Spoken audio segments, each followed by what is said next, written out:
जय जय श्री राम दोस्तों, आप सभी का बहुत बहुत स्वागत है हमारे YouTube चैनल गोल पीएचडी आर्ट चैनल। जी हाँ, गोल पीएचडी आर्ट चैनल पर आप सभी का बहुत बहुत स्वागत है दोस्तों।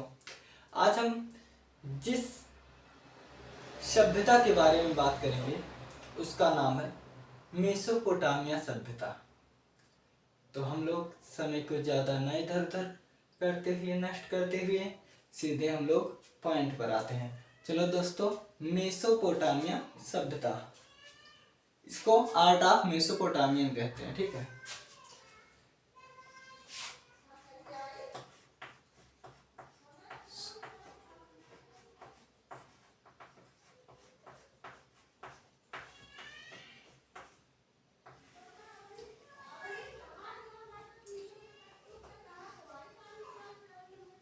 मेसोपोटामिया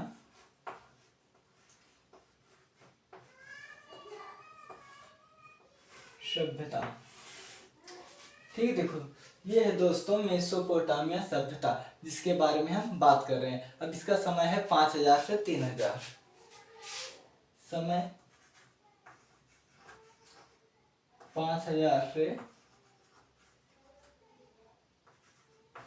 3000 ईसा पूर्व। ठीक है दोस्तों, 5000 से 3000 ईसा पूर्व इसका जो उचित समय रखा गया है दोस्तों वो है। चलिए अब हम देख लेते हैं मेसोपोटामिया का मतलब क्या होता है। मेसोपोटामिया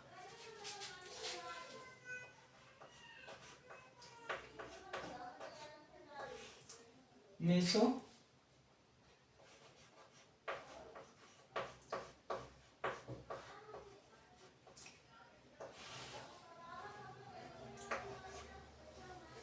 मेसोपोटामिया दोस्तों, मेसो का मतलब है मध्य, पोटामिया का मतलब है नदी। मेसो का मतलब है दोस्तों मध्य,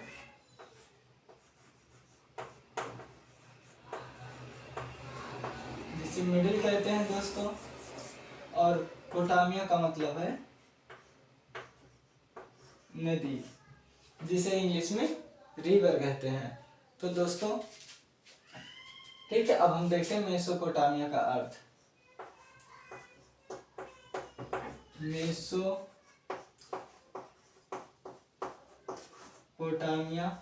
आप लोग लिखते हैं, चलिए दोस्तों, का अर्थ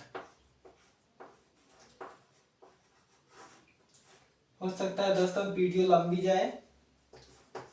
ठीक है, यह मेसोपोटामिया का अर्थ। तो मेसो मतलब मध्य, पोटामिया मतलब नदी। तो दो नदी या दो नदियों के बीच में पनपी हुई सभ्यता मेसोपोटामिया सभ्यता होता है दोस्तों, कहते हैं।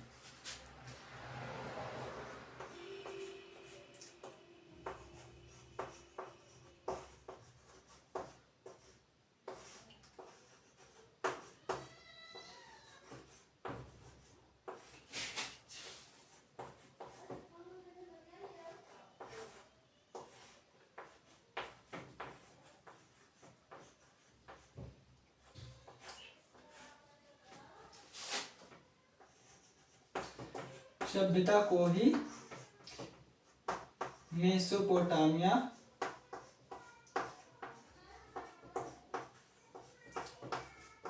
सभ्यता कहते हैं।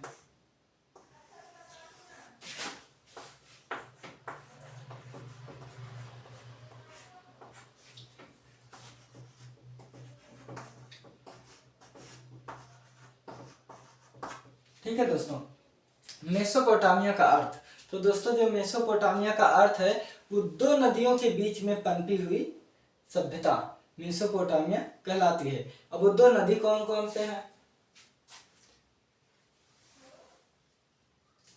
देखिए यहाँ पर है दो नदियों के बीच। ये दो नदी कौन सी है? ये जो दो नदी है दोस्तों वो है दजला फरात।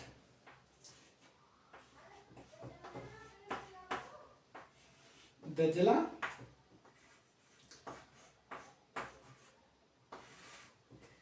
फरात। ठीक है दोस्तों, ये दजला फरात जो है यही दो नदी हैं। ये है कहाँ, तो ये इराक में है।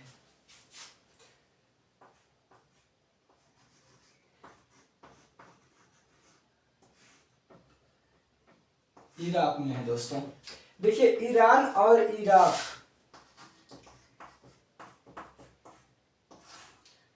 ईरान व इराक में बच्चे कंफ्यूज हो जाते हैं। तो ये इराक है, ईरान नहीं है, ये इराक है दोस्तों, ठीक है। तो आप लोग कंफ्यूज मत होइए, सर्दी पकड़ लिया दोस्तों। तो आप लोग कंफ्यूज मत होइएगा दोस्तों। ये दजला फरात जो दो नदी है दोस्तों, नदी, दो नदी, ये जो दो नदी है जो दोस्तों, ये दजला फरात है और ये इराक में है दोस्तों। तो आप लोग भूलिएगा नहीं, मेसो मतलब मध्य, पोटामिया मतलब नदी। मेसोपोटामिया का अर्थ होता है दो नदियों के बीच में पनपी सभ्यता को ही मेसोपोटामिया सभ्यता कहते हैं। और वो जो दो नदी है वो है दजला फरात, ये इराक में है दोस्तों। अब सबसे प्राचीन नगर,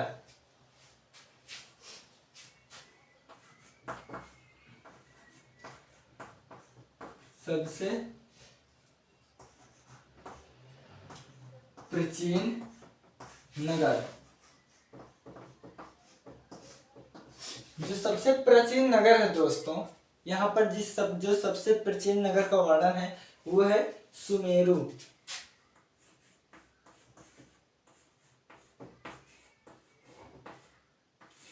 जिसे सुमेरियन भी कहते हैं।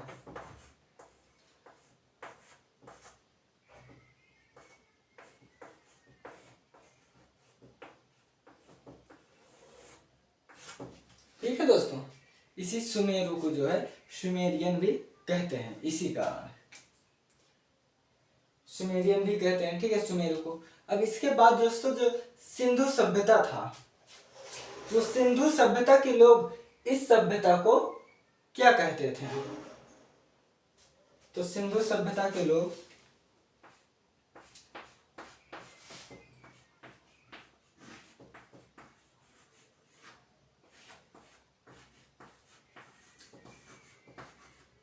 सिंधु सभ्यता के लोग इसे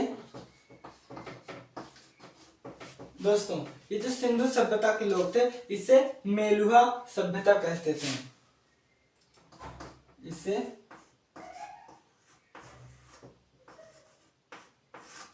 मेलुहा सभ्यता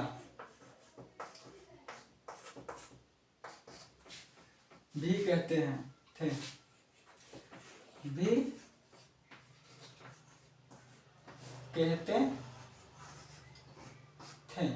ठीक है दोस्तों, सिंधु घाटी सभ्यता के लोग, मतलब जो लोग सिंधु घाटी सभ्यता अपने जो है भारत पाकिस्तान के में जो है, इसे यहाँ हड़प्पा सभ्यता और मेसोपोटामिया सभ्यता, सॉरी हड़प्पा सभ्यता और मोहनजोदड़ो सभ्यता दो यहाँ पर थी। तो जो ये सिंधु घाटी सभ्यता है दोस्तों, यहाँ के लोग इसे मेलुहा सभ्यता कहते हैं, ठीक है, उस समय कहते थे और आज भी किताबों में वर्णन है कि इसे मेलुहा सभ्यता ही कहते हैं दोस्तों। यह विश्व की सबसे प्राचीन सभ्यता है, कहते हैं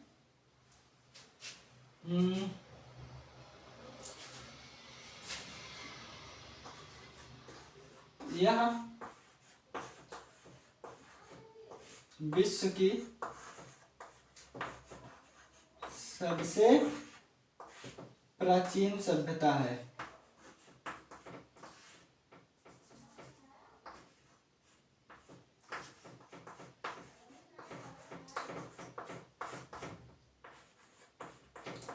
ठीक है दोस्तों, यह विश्व की सबसे प्राचीन सभ्यता है क्योंकि यहीं से सभ्यता का जो है वर्णन मिलता है, इसलिए ये सबसे प्राचीन सभ्यता है। इसका जो समय है वो 5000 से 3000 है, इसके बाद का 4 से 3 है, ऐसे ऐसे घटता हुआ क्रम है। ठीक है दोस्तों, अब इसके बाद, ठीक है, अब इसके बाद इसके अंतर्गत क्या आता है मैं उसके बारे में बात करते हैं दोस्तों। तो आप लोग इसको लिखते हुए चलिए। मेसोपोटामिया सभ्यता 5000 से 3000 ईस्वी तक। मेसो का मतलब होता है मध्य, पोटामिया का मतलब होता है नदी। मेसोपोटामिया का अर्थ होता है दो नदियों के बीच में पनपी सभ्यता को ही मेसोपोटामिया सभ्यता कहते हैं। यह विश्व की सबसे प्राचीन सभ्यता है। ठीक है दोस्तों, ये जो सभ्यता है वो विश्व की सबसे प्राचीन सभ्यता है दोस्तों। और जो दो नदी है, जैसे दो नदियों के बीच पनपी है, तो वो दो नदी कौन कौन सी हैं? तो दजला व फरात दोनों हैं। ये इराक में है दोस्तों। ये आपका जो दजला फरात है ये इराक में है।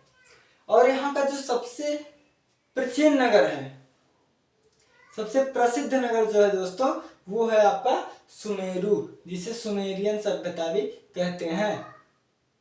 और जो सिंधु घाटी सभ्यता थी दोस्तों, जहां पर हड़प्पा सभ्यता, उसमें कहीं हड़प्पन भी लिखा है।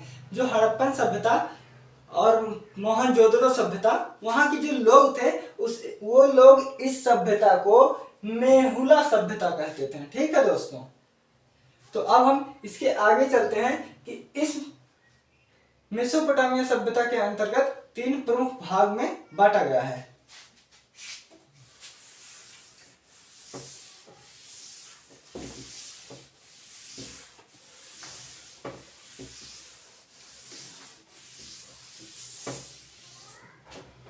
चलिए दोस्तों लिखिए। मेसोपोटामिया को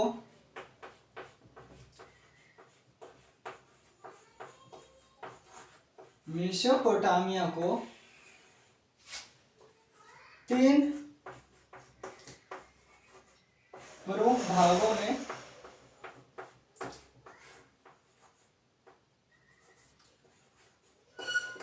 बांटा गया है।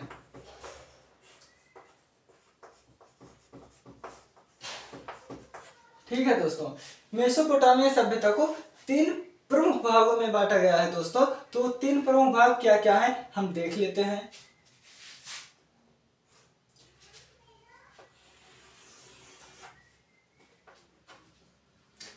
पहला जो है दोस्तों, पहला है आपका जो है सुमेरियन सभ्यता। ठीक है दोस्तों, जो पूरब में है। ये जो सुमेरु था, ठीक है दोस्तों, इसी को ही सुमेरियन सभ्यता कहते हैं। सुमेरियन ब्रैकेट में सुमेरु। दूसरा है मध्य में जो है, ये पूर्व में है, पूर्व में ये है बेबीलोन। दूसरा है दोस्तों बेबीलोन। और तीसरा है, ये बेबीलोन मध्य में है। और तीसरा जो पश्चिम में है वो है दोस्तों, ये पूरब में है, ये मध्य में। पूरब और पश्चिम के बीच में बेबीलोन गुफा है और सभ्यता है। और ये जो पश्चिम में है दोस्तों, ये पश्चिम में जो है दोस्तों, ये है सीरियन सभ्यता।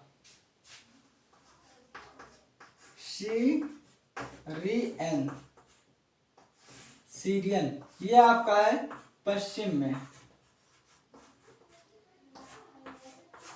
ठीक है दोस्तों, देखिए मेसोपोटामिया 3 प्रमुख भागों में बांटा गया है। जो पहला है सुमेरियन, जिसे सुमेरु सभ्यता भी कहते हैं। ठीक है, दूसरा है बेबीलोन, तीसरा है सीरियन दोस्तों। अब हम इसके अंतर्गत जिगुरत शब्द का वर्णन हुआ है। ठीक है, जिगुरत किसे कहते हैं? तो मैं लिखते हैं जिगुरत। यहाँ पर दोस्तों हम ये पूरा पश्चिम जो है मिटा देते हैं। अब हम यहाँ लिखते हैं जिगुरत।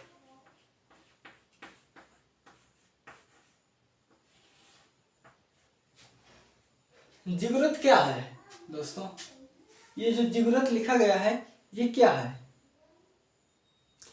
ये जिगुरत जो है ये कला का प्रमुख केंद्र है। जिगुरत मतलब मंदिर। तो जिगुरत जो है, जिगुरत कला का प्रमुख केंद्र।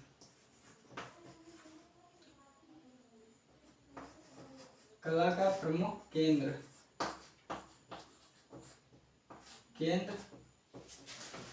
केंद्र है, जो मंदिर या पूजा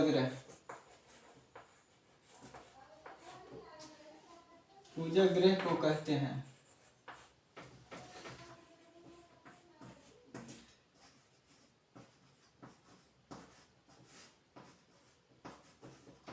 ठीक है दोस्तों, जिगुरत क्या है? तो जिगुरत कला का प्रमुख केंद्र है जो मंदिर या पूजा गृह को कहते हैं। जो मंदिर होता है या जहाँ पर लोग पूजा करते हैं उसी को ही दोस्तों जिगुरत कहते हैं। ठीक है दोस्तों, अब जिगुरत मंदिरों की कला जो है दोस्तों वो प्रसिद्ध चित्र है। वहाँ का जो कला है वो प्रसिद्ध चित्र है दोस्तों।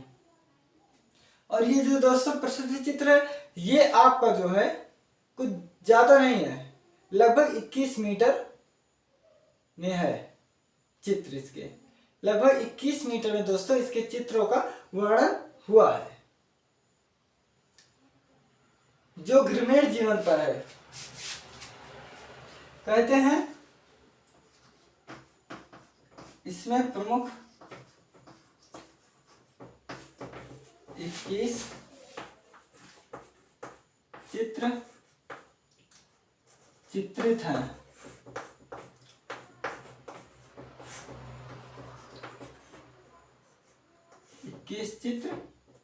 चित्रित हैं दोस्तों जो ग्रामीण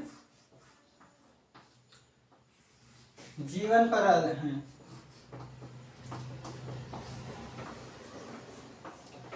जीवन पर आधारित हैं।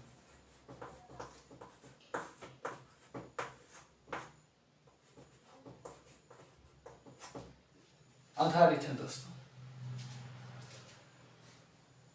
आप लिखते हुए चलिए। मेसोपोटामिया के 3 प्रमुख भागों में बांटा गया है।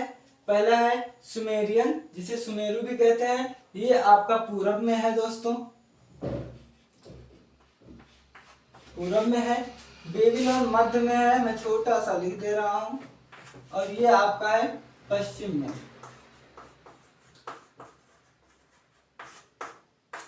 ठीक है दोस्तों, ये आपका सीरियन सभ्यता जो है ये आपका दोस्तों पश्चिम में है। अब हम लिपि देख लेते हैं दोस्तों। लिपि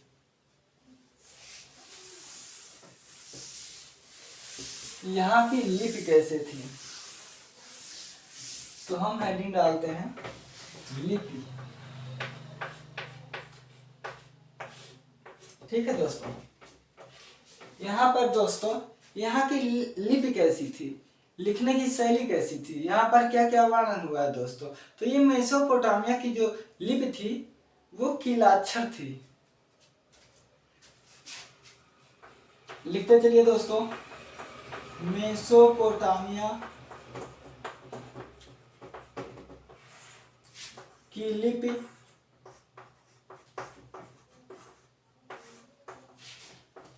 कीलाक्षर थी। कीलाक्षर लिपि थी।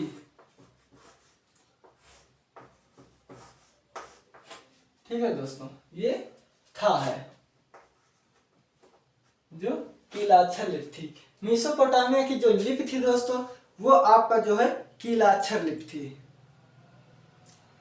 इसके अलावा जो है दोस्तों यहाँ पर मेसोपोटामिया में जो भी चित्र मिले हैं वो जिगुरत में मिले हैं, जैसा कि हमने पहले ही बता दिया दोस्तों। ठीक है, अब यहाँ पर ये जो कीलाक्षर अक्षर है दोस्तों, पहले ये कीलाक्षर लिपि में था, फिर उसके बाद ये ध्वनि में हुआ। ठीक है दोस्तों, ये फिर ध्वनि अक्षर में हुआ। कीलाक्षर लिपि में थी जो बाद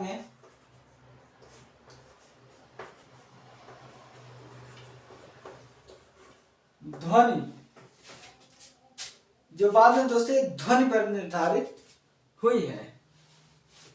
ध्वनि पर आधारित।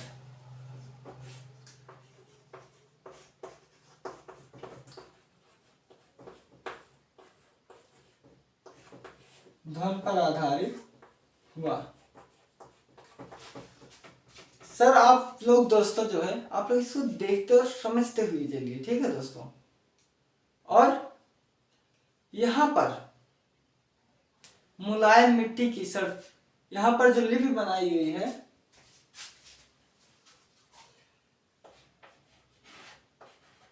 चित्री डाल देते हैं या साच, हम यहाँ साच लिख देते हैं, चित्रलुप्त तो हम बहुत लिखे हैं, चलिए हम साच लिख देते हैं। यहाँ पर जो साच मिली है दोस्तों मुलायम मिट्टी पर, ठीक है दोस्तों। ये मुलायम मिट्टी पर सरकंडे से लिखा गया है या बनाया गया है। ये मुलायम मिट्टी पर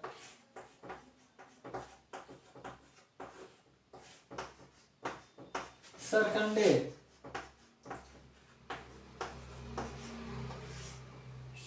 के लकड़ी से लिखा गया है।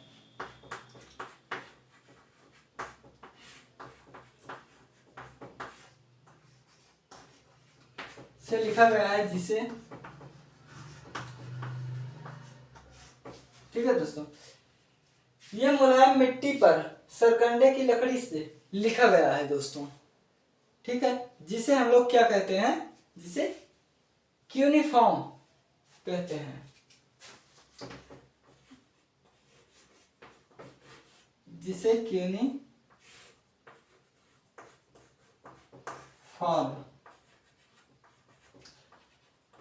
कहते हैं, ठीक है दोस्तों। क्यूनिफॉर्म जिसे हम लोग कहते हैं। ये मुलायम मिट्टी पर सरकंडे, जो सेठा की कलम होती है ऐसे ही है, उसकी लकड़ी से सूखे हुई है, उसकी लकड़ी जो टाइट होती है उसी से जो है लिखा गया है, जिसे हम लोग यूनिफॉर्म कहते हैं, क्यूनिफॉर्म कहते हैं, सॉरी सर ये चमक रहा था, जिसे हम लोग जो है दोस्तों क्यूनिफॉर्म कहते हैं। सर्वप्रथम, ठीक है दोस्तों, सर्वप्रथम वर्णमाला का उपयोग सुमेरियन सभ्यता में हुआ है।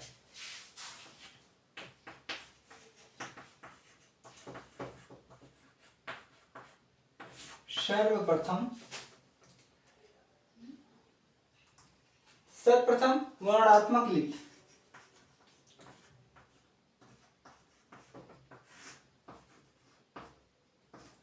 वर्णात्मक लिपि का प्रयोग, वर्णात्मक लिपि का प्रयोग सर्वप्रथम कहाँ हुआ है दोस्तों? सुमेरियन, जिसे सुमेरु कहते हैं नगर,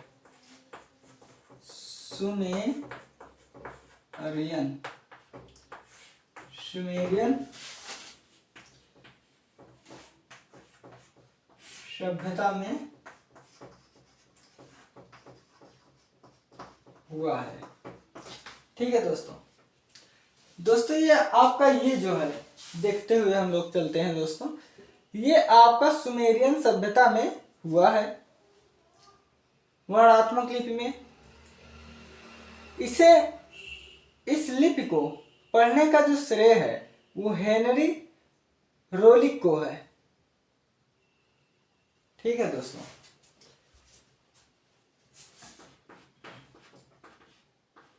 सबसे पहले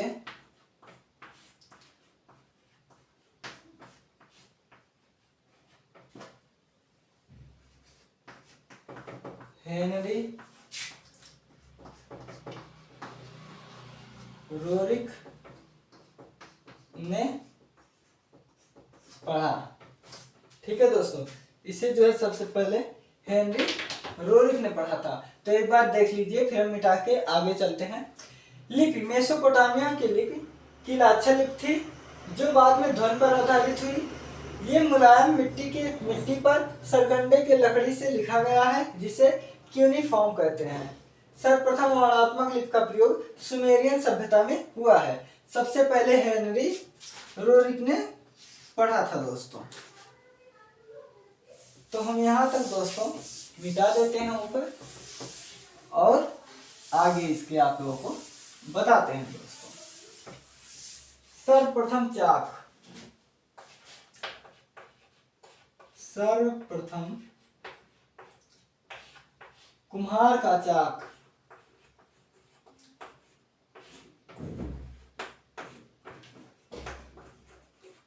कुम्हार का चाक हुआ शीशे का प्रयोग। मैं एक ही क्वेश्चन में 2 लिखा दे रहा हूं। शीशे का प्रयोग मेसोपोटामिया में हुआ। मेसोपोटामिया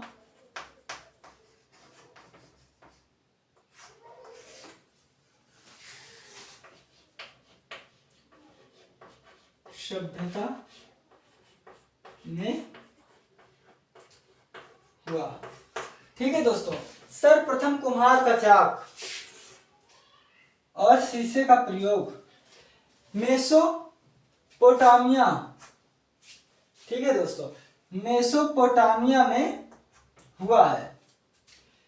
सर्वप्रथम कुम्हार के चाक का प्रयोग और शीशे का प्रयोग दोस्तों जो हुआ है वो मेसोपोटामिया की सभ्यता में ही हुआ है दोस्तों, जो सबसे प्राचीन सभ्यता थी। अब अगर आपसे पूछी जाए कि ये कब हुआ था तो आप लोग भूलिएगा नहीं।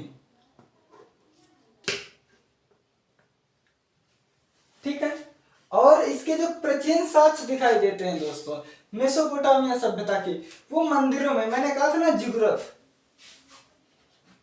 प्राचीन साक्ष्य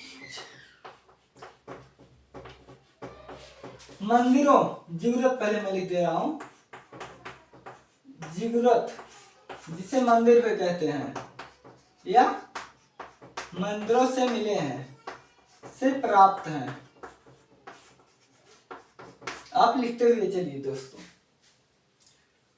सबसे पहले हेनरी रोरिक ने पढ़ा था, इसको हम मिटा देते हैं। देखिए दोस्तों, प्राचीन साक्ष्य जो मिले थे वो मंदिरों में मिले थे, और सबसे जो प्राचीन था दोस्तों, ठीक है, इसमें दोस्तों जो सबसे प्राचीन था वो आपका है भगवान वेश, चंद्रमा की देवी सीन। ठीक है दोस्तों, इसमें जो सबसे प्राचीन था वो है भगवान वेश,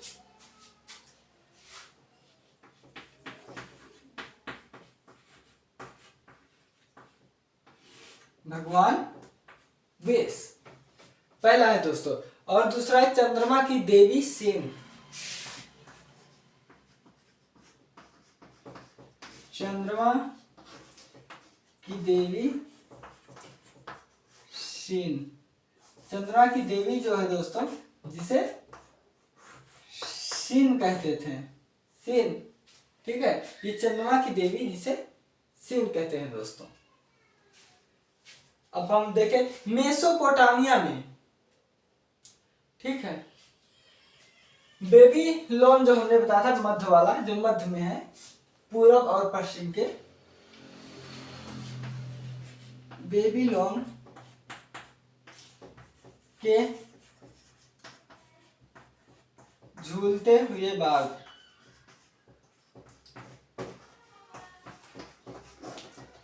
बेबीलोन के झूलते हुए बाग दोस्तों, ये जिसे कहते हैं Babylon hanging, Babylon hanging garden of hanging garden, हाँ, बेबीलोन हैंगिंग गार्डन भी जिसे कहते हैं दोस्तों, ये कहाँ है? ये मेसोपोटामिया में है।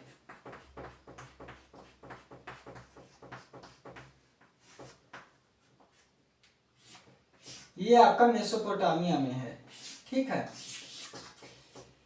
बेबीलोन के झूलते हुए बाग, जिसे इंग्लिश में बेबीलोन हैंगिंग गार्डन कहते हैं, ये आपका दोस्तों मेसोपोटामिया में है, और ये आपका केल्डियन काल की है। चलिए दोस्तों हम अच्छे से लिख देते हैं। बेबीलोन के झूलते हुए बाग, बेबीलोन के झूलते हुए बाग जो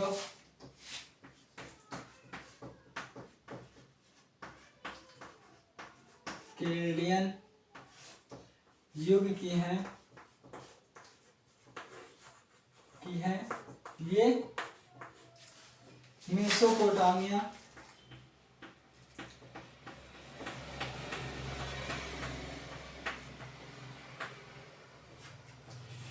के अंतर्गत आती हैं।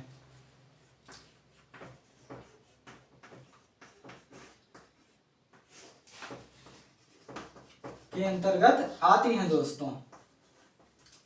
ये आपका जो बेबीलोन के झूलते हुए बाग जो केल्डियन युग की हैं, ये मेसोपोटामिया के अंतर्गत आती हैं। ये 7 अजूबों में से एक है। ये 7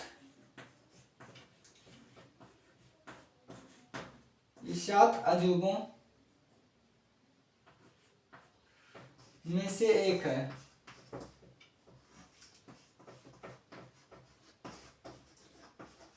ठीक है दोस्तों, ये जो बेबीलोन के झूलते हुए बाग हैं, ये केल्डियन युग या काल के हैं और ये 7 अजूबों में से एक है दोस्तों। इसका जो शासक कौन था? शासक जो था वो नेबूकदनेस्सर था। नेबूकदनेस्सर शासक में से एक है। इसके शासक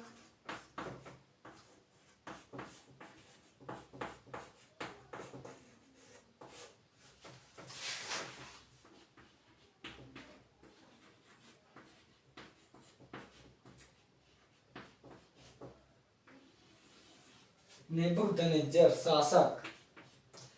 इसके जो शासक था दोस्तों वो नेबूकदनेस्सर था जिसने बनवाया था। तो इसके शासक नेबूकदनेस्सर ने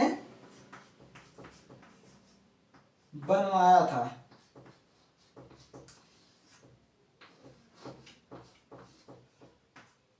ठीक है दोस्तों, नेबूकदनेस्सर ने बेबीलोन को बनवाया था। देखिए इसमें क्या है, झूलते हुए बाग कहाँ है? मेसोपोटामिया की सभ्यता में है। ये किस युग की है? तो ये केल्डियन काल की है और ये 7 अजूबों में से एक है। बनवाया किसने था? नेबूकदनेस्सर जी ने इसे बनवाया था दोस्तों, जो 7 आश्चर्यों में से एक है। मंदिर के प्रमाण एरेंदु से प्राप्त हैं।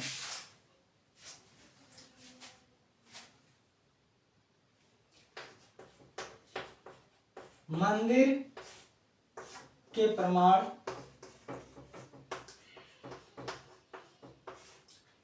एरेंदु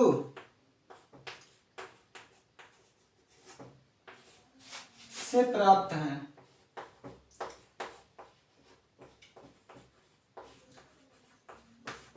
ठीक है दोस्तों, इसके जो प्रमाण है दोस्तों वो एरेंदु से प्राप्त हैं दोस्तों। अब हम देख लेते हैं इसमें जो है अन्य क्या है।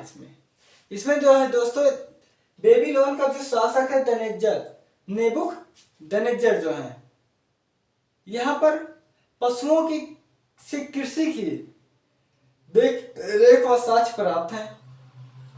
बेबीलोन का प्रसिद्ध शासक हम्मुराबी ने मनुष्यों के हम्मुराबी ने दोस्तों जो है ये जो बेबीलोन की झूलते हुए बाग केल्डियन युग की हैं, ये मेसोपोटामिया के अंतर्गत आती है दोस्तों। ये 7 अजूबों में से एक है। इसके शासक हैं नेबूकदनेस्सर जो बनवाए थे दोस्तों। अब बेबीलोन में प्रसिद्ध शासक हम्मुराबी ने मनुष्यों का आचरण व व्यवहार को नियंत्रित करने के लिए एक संविधान रचा जिसे हम्मुराबी की स्थापना कहा गया। ठीक है दोस्तों, तो हम इसे ऊपर मिटा देते हैं।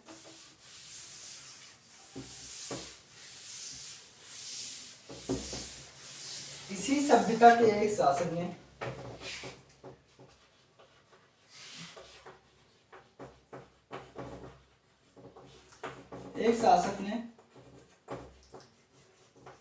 हम्बुराबी,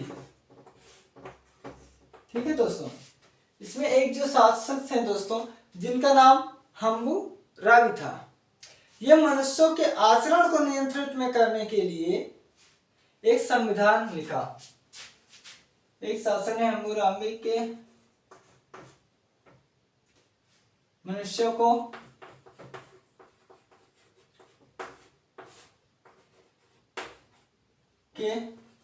के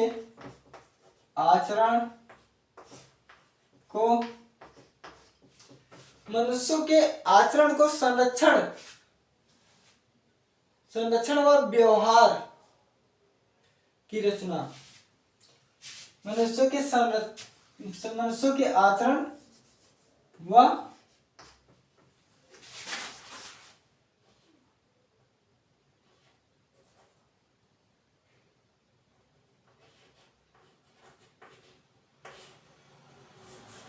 उसके संरक्षण के आचरण व तरीके हेतु एक संविधान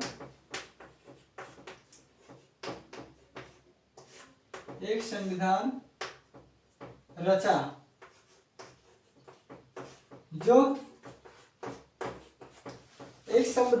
दोस्तों जो है हम्बुराबी की सभ्यता के नाम से जाना गया। जो हम्बुराबी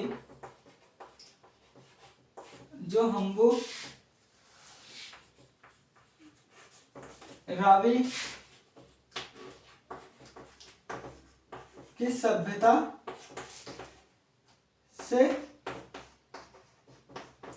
जाना गया। अब दोस्तों इसका जो हम क्वेश्चन दे रहे हैं वो हम दूसरे पार्ट में दे रहे हैं, पहले पार्ट में बस इतना ही दोस्तों।